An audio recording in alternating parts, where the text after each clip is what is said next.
Hi, I'm Harry, the designer of Roundtable, and I developed this app together with the software engineer Martin. And I want to give you a little bit of a first look so that you get the idea what the game is about, what the app is about, and why it's fun to play it, and how it all works, right? So this is the gameplay trailer and also a bit of a tutorial. So as you spawn in Roundtable, you spawn in the area that is also the game area. So you see a round table in front of you, you see some chairs, and you see another hallway that goes around this center hall. And this is the round table of King Arthur, of course.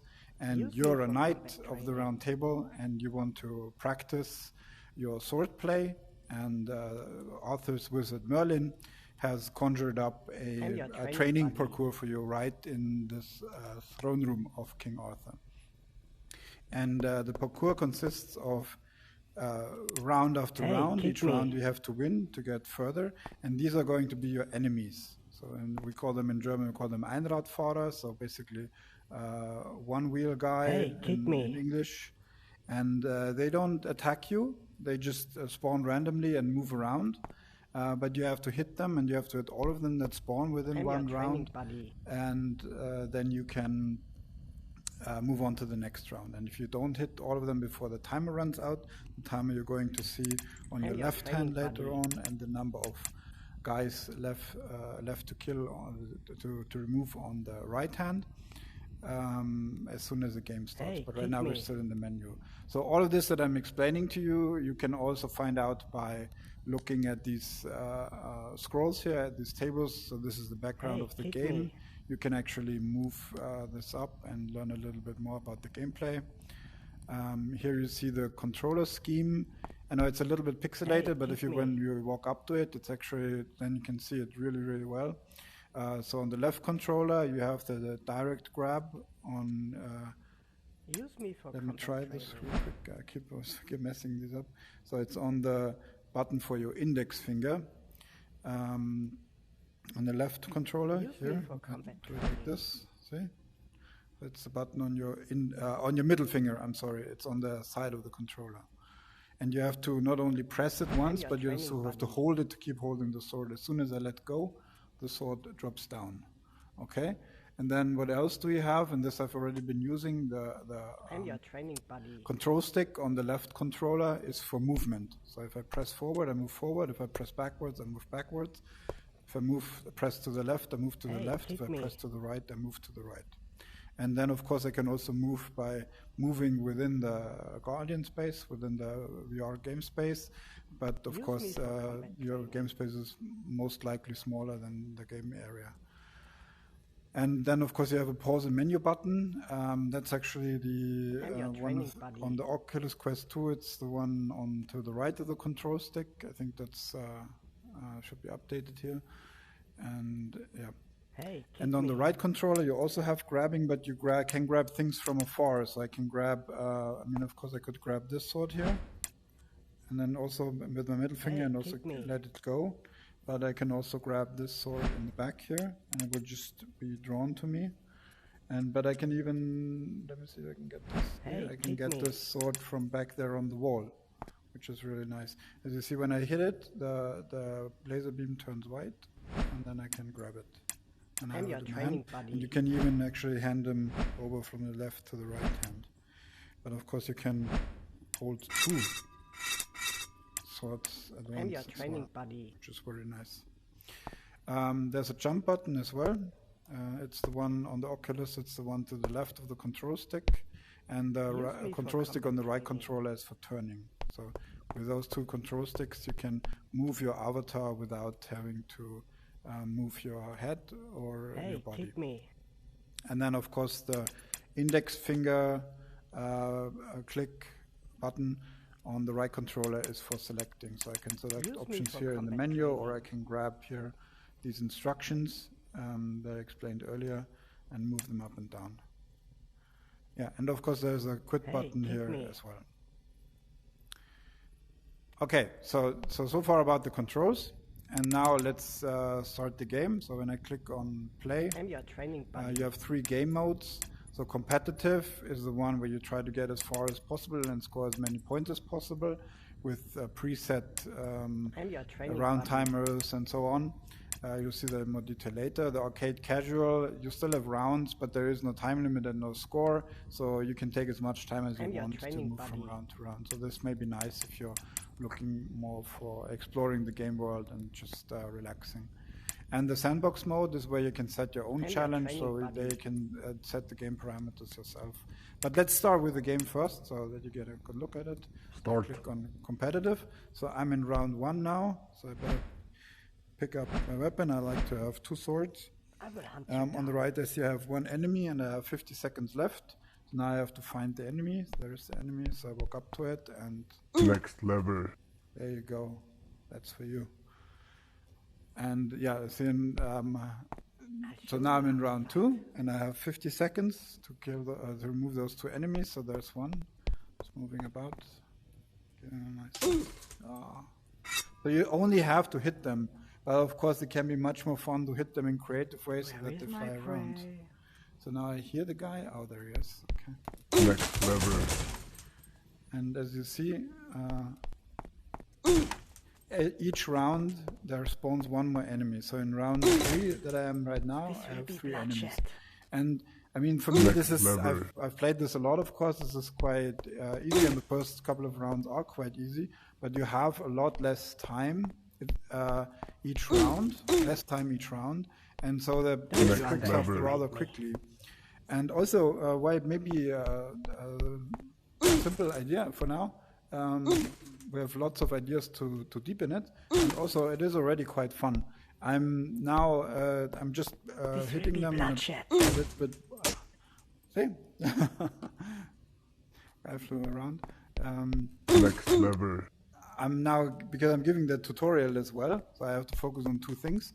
But it really is quite fun to just, hunt all of them down. And we deliberately went for a more fun setting.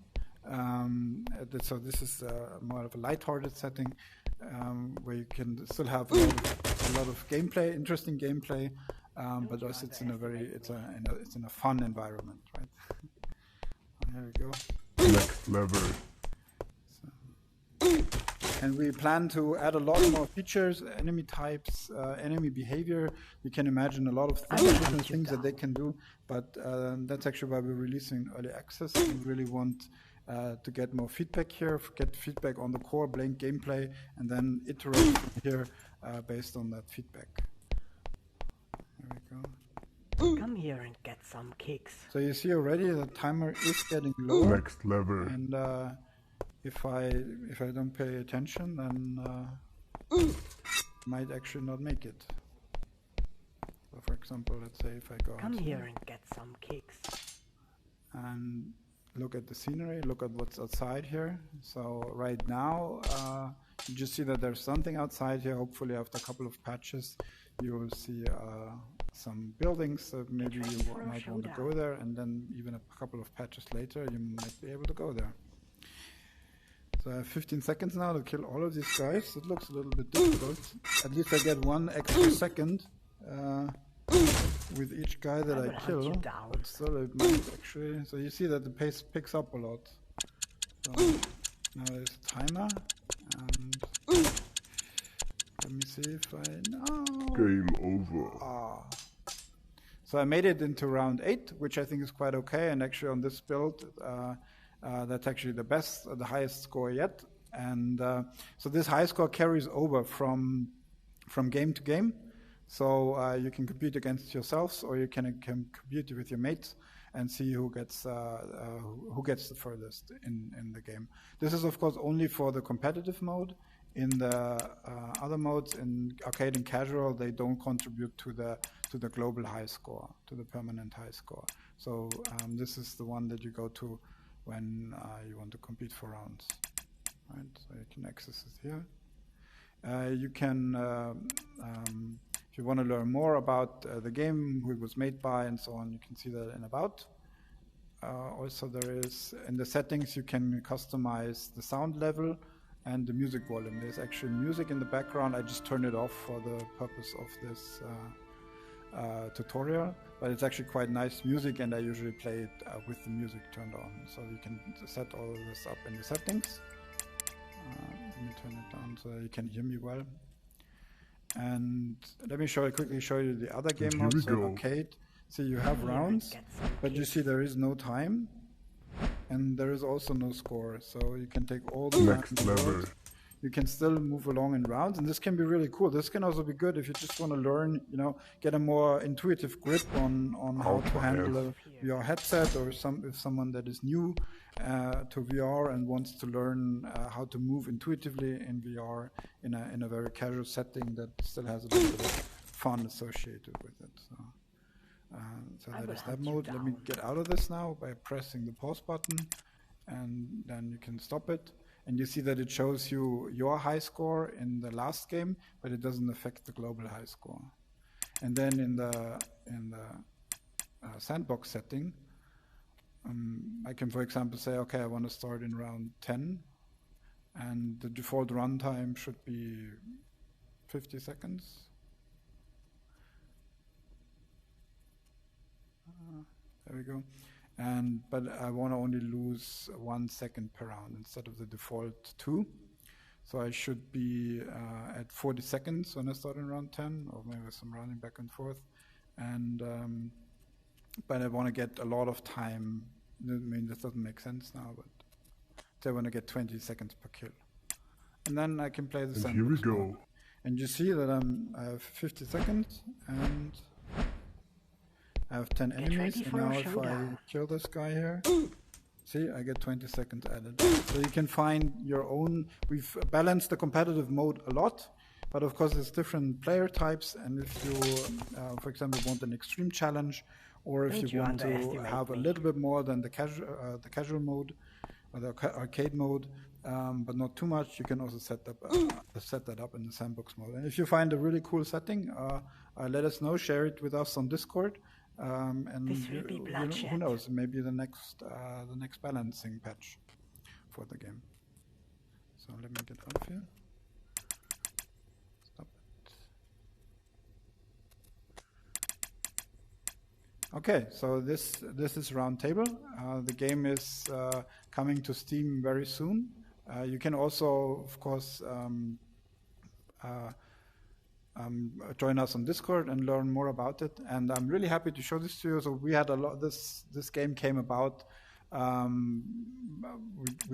We actually were developing something else, but then we kind of made this place, and we just figured out we might as well do something with it. And then we looked around to come up with something fun to do in here, and we think it's quite fun. I enjoyed it a lot. I played almost every day. And we're excited to share it with the world, with everyone, with you, and we're very excited to for people to be able to get their hands on it, and especially to get your feedback so that we can make the game better. Thanks. Bye.